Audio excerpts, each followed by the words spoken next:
Alright, this will be an interesting vlog because we didn't film much yesterday. So, I'm going to continue this the next day. So, we're going to continue this a little ways into the States. We're in Brandon, Manitoba right now. This is where we made it last night. Not too far. I still have 986 kilometers to go. About 630 miles, 620 miles or so. A little less.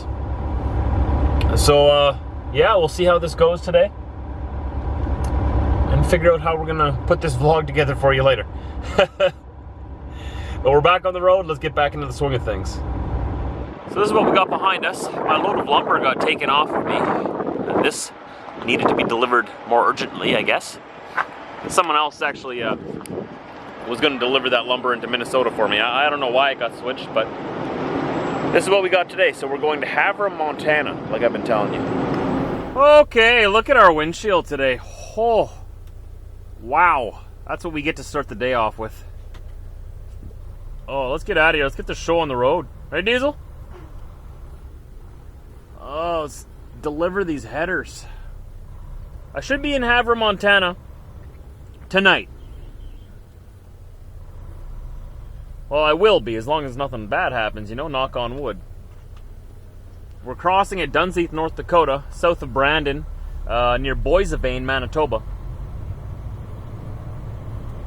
And we'll be going across the northern part of Montana. I'm not sure if we'll get to see any hills or mountains, but either way, I'm excited to go see Montana. It's not a state I get to go to that commonly, or that often.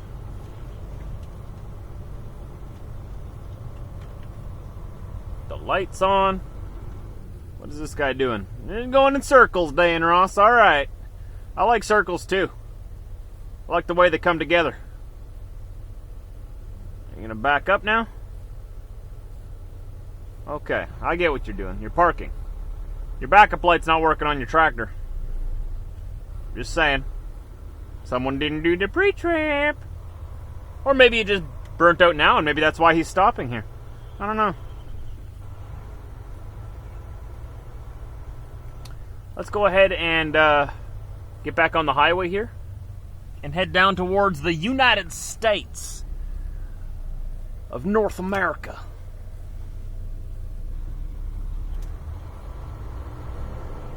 See what this day has to offer us.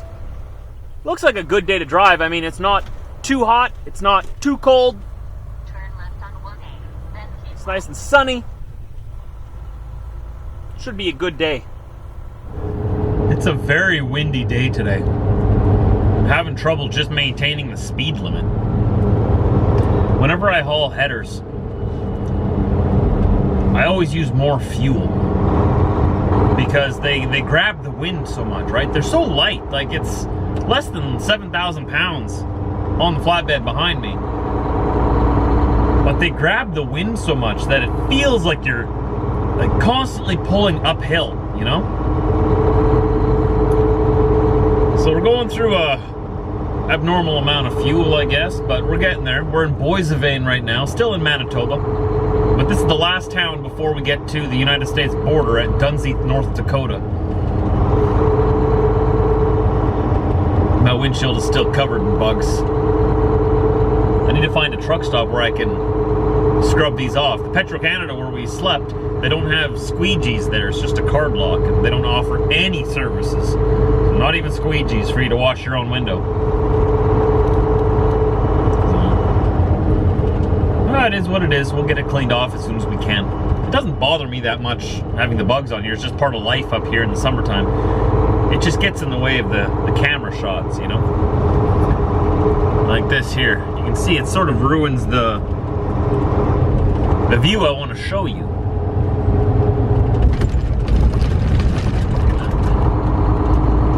We're approximately, I'd say, what, 15 minutes from the border?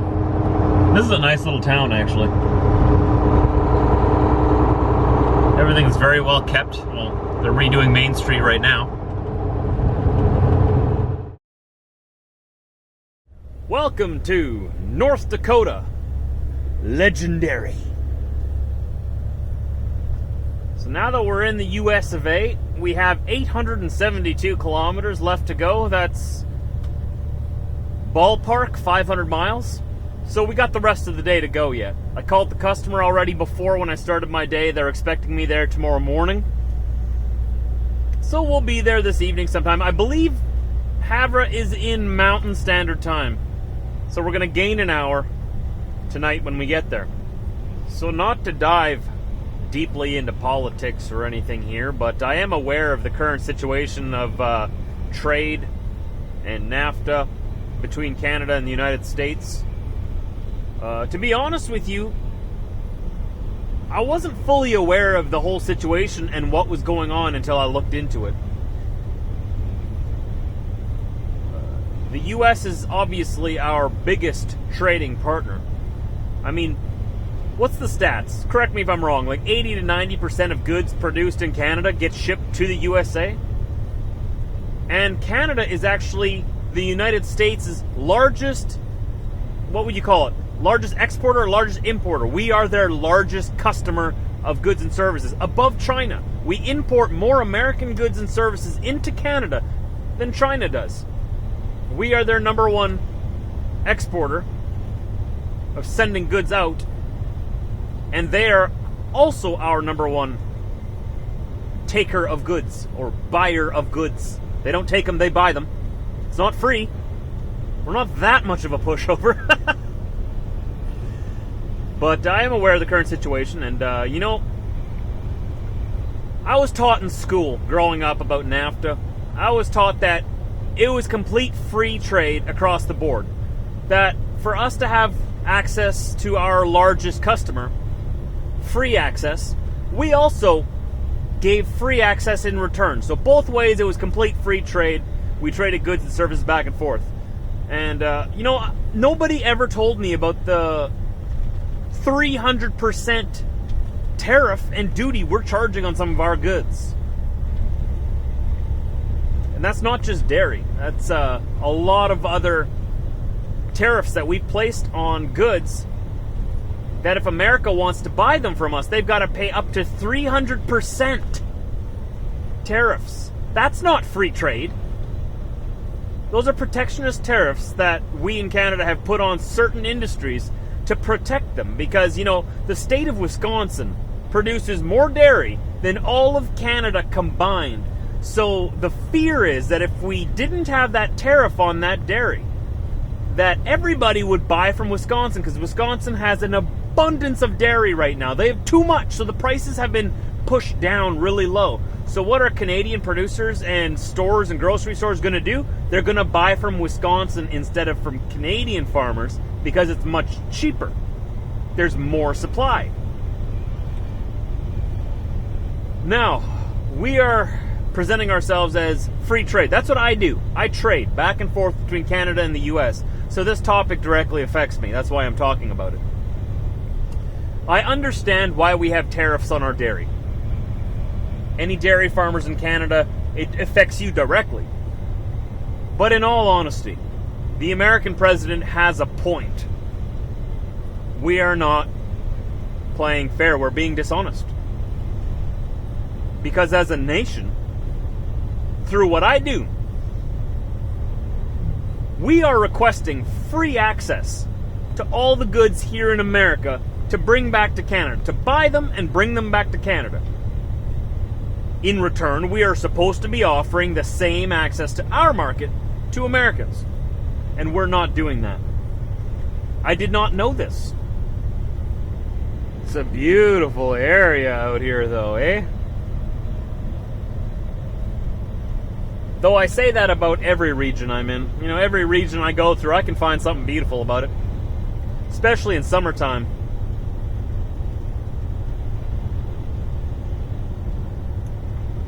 I'm not too sure, but I think we're on an American Indian reservation here.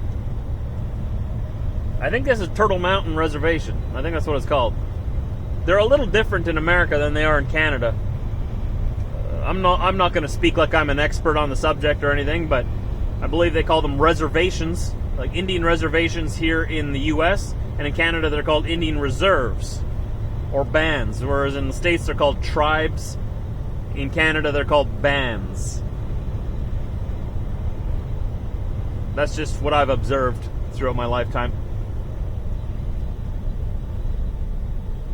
But this is actually a really nice reservation.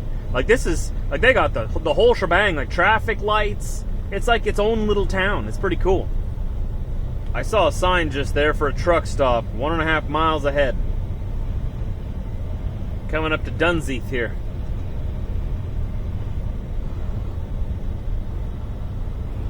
Here we go. If this is the truck stop, I'm going to pull in there. See if I can get this window cleaned and stretch my legs a little bit. It's a beautiful day. I don't want to spend the whole day inside the truck, you know what I mean?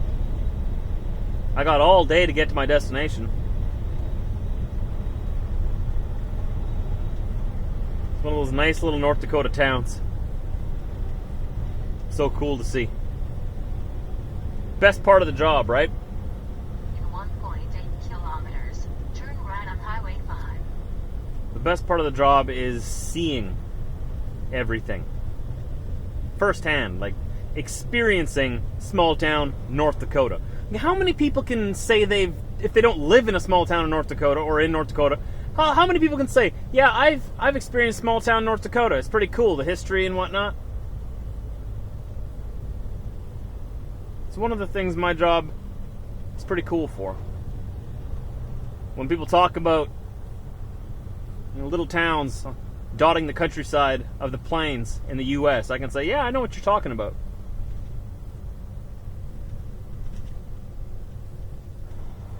Sort of like a throwback, you know, to the 19th century, going through these towns with a little bit of 21st century mixed in. Obviously, you got nice, beautiful Chevys dotting the landscape here.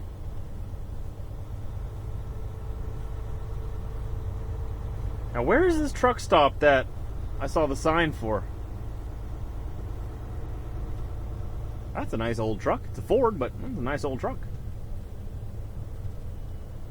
Oh, come on, you had a sign that said truck parking. Did you lie to me? How dare you? Where's the sign? Where's the truck stop? Oh, is it at the end there?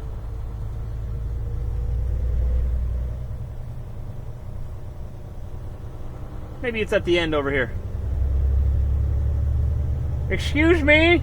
You promised there'd be truck parking. I need to use the restroom. Hold on, can you guys see that? There's a big giant turtle over there. The area here is called Turtle Mountain. There's a big old turtle made out of car and truck rims over there. Huh, that's cool. Well, here we go, here we go. This is where we're at. Dale's. What's up, Dale? Nice to see you again. Alright, here we go, here we go. Turn Okay. right on Highway 5. I'm gonna go and show you guys this big giant turtle. You guys want to see the turtle?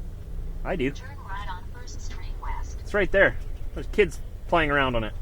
Okay, well, I can't go and film the kids because that just makes me like the creepy uncle. But you can see it from here, right? I'll film it from here a little bit, but I don't think those kids should be playing around on that.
Well, guys, as short as this vlog may have turned out, or as sort of all over the place sporadic it may have turned out, we're going to end it here, and we're going to start tomorrow right from here in North Dakota.